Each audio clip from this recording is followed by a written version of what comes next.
गुरु ब्रह्म महिमा अलेख शरण।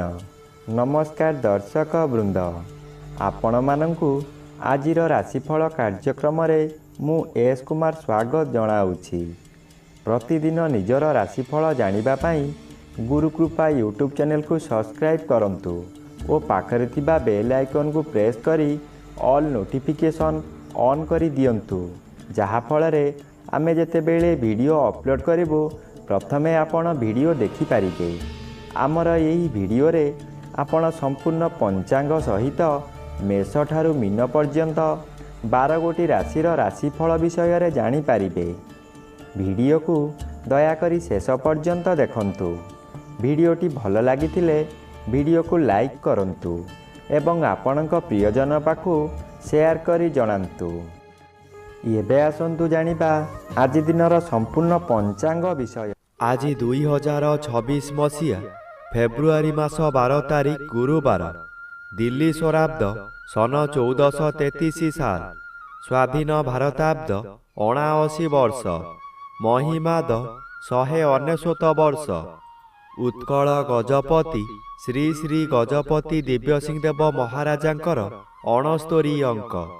सौरस्व माघ मास 30 दिन, चांद्रमते फाल्गुन कृष्ण पक्ष दशमी तिथि, दिवा 1 घंटा 42 मिनिट पर्यंत। आजिर सूर्योदय विरजा क्षेत्र को 6 घंटा 20 मिनिट, मकर लग्न 4 दंड 23 लिता गते उदय। आजिर सूर्यास्त विरजा क्षेत्र को 5 घंटा 38 मिनिट, कर्कट लग्न 5 दंड 32 लिता गते अस्त। आज बिछा चंद्र अपराह्न 3 घंटा 5 मिनिट पर्यंत, एहा परे धनु चंद्र। ज्येष्ठा नक्षत्र अपराह्न 3 घंटा 5 मिनिट पर्यंत, एहा परे मूला नक्षत्र। आज जन्मित शिशुर बिछा राशि विप्रवर्ण दानवगण, अपराह्न 3 घंटा 5 मिनिट गते धनु राशि क्षत्रिय वर्ण दानवगण। आज मृत व्यक्तिर पुष्कर दोष नाही। निषिद्ध खाद्य आज कलम भोजन निषेध अटे। दिवा 1 घंटा 42 मिनिट गते शिंब भोजन निषेध अटे। आजिर अमृत जोग रात्रि 2 घंटा 19 मिनिट गते, शेष रात्रि 4 घंटा 45 मिनिट मध्य। आजिर महेंद्र जोग प्रातरु दिवा 7 घंटा 57 मिनिट मध्य एवं दिवा 10 घंटा 23 मिनिट गते 12 घंटा 48 मिनिट मध्य। आजिर काल बेला एवं बार बेला अपराह्न 3 घंटा 52 मिनिट गते 5 घंटा 38 मिनिट मध्य। आजिर काल रात्रि रात्रि 11 घंटा 53 मिनिट गते 1 घंटा 27 मिनिट मध्य। आजिर राहु काल मध्याह्न 1 घंटा 30 मिनिट ठारू अपराह्न 3 घंटा मध्य। आज अपराह्न 3 घंटा 5 मिनिट गते तुला राशि और कुंभ राशि घात चंद्र। अपराह्न 3 घंटा 5 मिनिट गते सिंह राशि घात नक्षत्र। दिवा 1 घंटा 42 मिनिट मध्य बिछा राशि घात तिथि। तुला राशि और कुंभ राशि घात बार। प्रिय बंधुगण, एबे आसंतु जानिबा मेष ठारू मीन पर्यंत 12 गोटी राशिर राशिफल विषय रे। राशिचक्रर प्रथम राशि मेष राशि। आज मेष राशि जन्मित व्यक्ति मानक सकाशे अपराह्न पर्यंत अष्टम स्थान रे चंद्र गोचर करुथिबारु बहु अशुभ कराइब। आज आपणकर शरीर असुस्थ रहिब। परिवार मध्यरे केही जणे हेले पचारिबे नाही तमर कौन हेउछि बोली। हठात सबु घटी जीव। आपण कि कर्तव्य मूढ़ होई जिबे। भाई बंधु कुटुंब माने आपणଙ୍କୁ विरोध करी लोक आशा कराइबे। व्यवसाय केन्द्र रे चोरी डकायती मध्य होई पारे। एबे आसंतु जानिबा राशिचक्रर द्वितीय राशि वृष राशि विषय रे। आज वृष राशि जन्मित व्यक्ति मानक सकाशे अपराह्न पर्यंत सप्तम चंद्र गोचर करुछंती शुभ फल मिलिबा कथा, किंतु चंद्र अन्य ग्रह द्वारा बाधा पाउथिबारु अशुभ फल प्रदान करिबे। ସ୍ୱାମୀ ସ୍ତ୍ରୀଙ୍କ ମଧ୍ୟରେ ମନମାଳିନ୍ୟ ହେବ। ଆଜି ଦୂର ସମ୍ପର୍କ ବନ୍ଧୁଙ୍କ ଠାରୁ ଦୁଃଖ ଖବର ପ୍ରାପ୍ତି ହେବ। ହଠାତ୍ ଆୟ ଆପଣଙ୍କର କମିଯିବ। ଆପଣ ବିଚଳିତ ହୋଇଯିବେ। ଚାକିରି କରୁଥିବା ବ୍ୟକ୍ତି ଚାକିରିରେ ବହୁ ବାଧାବିଘ୍ନ ଦେଇ ଗତି କରିବେ। ତଳ କର୍ମଚାରୀମାନେ ଗୁପ୍ତ ଶତ୍ରୁ ପାଲଟି ଯିବେ। ଏବେ ଆସନ୍ତୁ ଜାଣିବା ରାଶିଚକ୍ରର ତୃତୀୟ ରାଶି ମିଥୁନ ରାଶି ବିଷୟରେ। ଆଜି ମିଥୁନ ରାଶି ଜନ୍ମିତ ବ୍ୟକ୍ତିମାନଙ୍କ ସକାଶେ ଅଷ୍ଟମ ରବି ବାଧାପ୍ରାପ୍ତ ଅଛନ୍ତି। ଅଶୁଭ ଫଳ କମ୍ ମିଳିବ। ଷଷ୍ଠ ସ୍ଥାନରେ ଚନ୍ଦ୍ରଗୋଚର କରୁଛନ୍ତି, ଶୁଭ ଫଳ ପ୍ରଦାନ କରିବେ। ଏହି ସମୟରେ ଆପଣ ଅଳ୍ପକେ ଦୁର୍ଘଟଣାରୁ ବର୍ତ୍ତିଯିବେ। ଧନ ଜୀବନ ସୁରକ୍ଷିତ ରହିବ। ବାପାଙ୍କର ଶରୀର ପ୍ରତି ଧ୍ୟାନ ଦେଲେ କିମ୍ବା ବାପା ମାଙ୍କର ସେବା ଯତ୍ନ କଲେ ବିପଦରୁ ମୁକ୍ତି ମିଳିବ। ଆଜି ଆପଣଙ୍କର ମନୋବଳ ବୃଦ୍ଧି ହେବ। ଆପଣ ଯାହା ଚାହିଁବେ ତାହା କରିପାରିବେ। ଆପଣଙ୍କୁ ଦେଖିଲା ମାତ୍ରେ ଶତ୍ରୁମାନେ ମିତ୍ରତା କରି ବସିବେ। ଏବେ ଆସନ୍ତୁ ଜାଣିବା ରାଶିଚକ୍ରର ଚତୁର୍ଥ ରାଶି କର୍କଟ ରାଶି ବିଷୟରେ। ଆଜି କର୍କଟ ରାଶି ଜନ୍ମିତ ବ୍ୟକ୍ତିମାନଙ୍କ ସକାଶେ ପଞ୍ଚମ ସ୍ଥାନରେ ଚନ୍ଦ୍ରଗୋଚର କରୁଛନ୍ତି। କୃଷ୍ଣପକ୍ଷ ହେତୁ ଅଶୁଭ କରାଇବ। କୌଣସି ଗୋଟାଏ କାମ କରିବାର ସମୟ ନିର୍ଦ୍ଧାରିତ ହୋଇସାରିଥିବ, କିନ୍ତୁ ଆପଣଙ୍କ ଶରୀର ଅସୁସ୍ଥ ହେବା କାରଣରୁ ଆପଣ କଥା ଦେଇ କଥା ରଖିପାରିବେ ନାହିଁ। ଆଜି ଶରୀର ରୋଗଗ୍ରସ୍ତ ଥାଇ ମଧ୍ୟ ମନରେ ସାହସ ରହିବ। ବିଦେଶ ଭ୍ରମଣ କରି କିଛି ଅର୍ଥ ସଂଗ୍ରହ କରିବେ ଓ ପରିବାର ସକାଶେ ଶାନ୍ତିର ବାତାବରଣ ଆଣିବେ।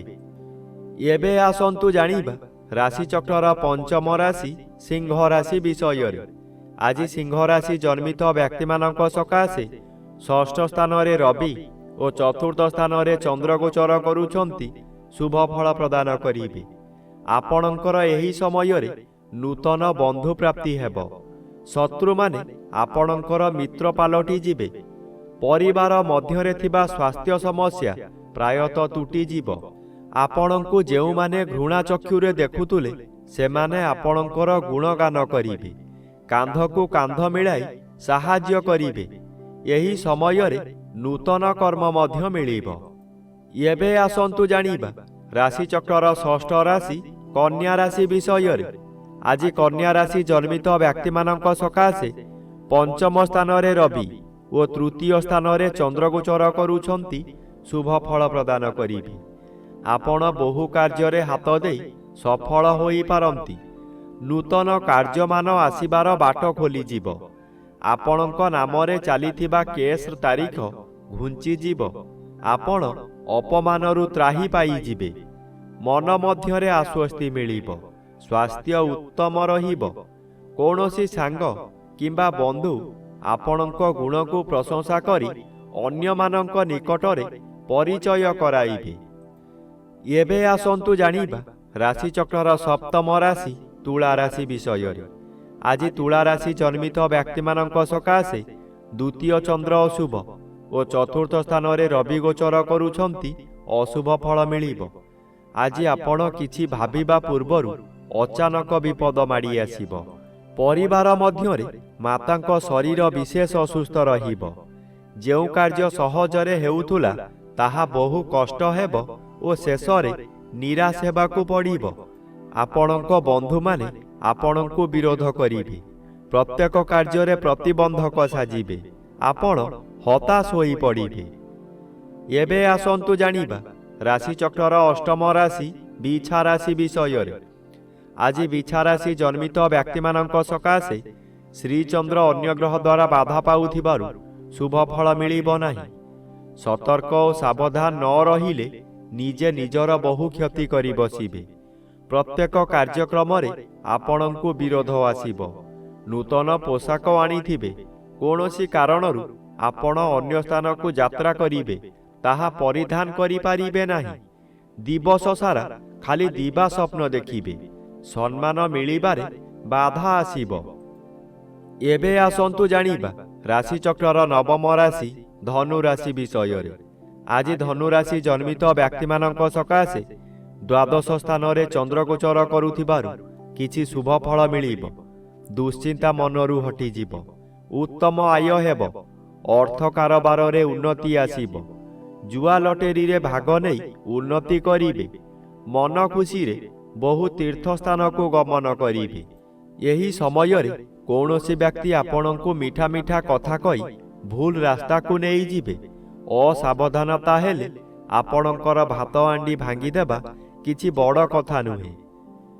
ଏବେ ଆସନ୍ତୁ ଜାଣିବା ରାଶିଚକ୍ରର ଦଶମ ରାଶି ମକର ରାଶି ବିଷୟରେ।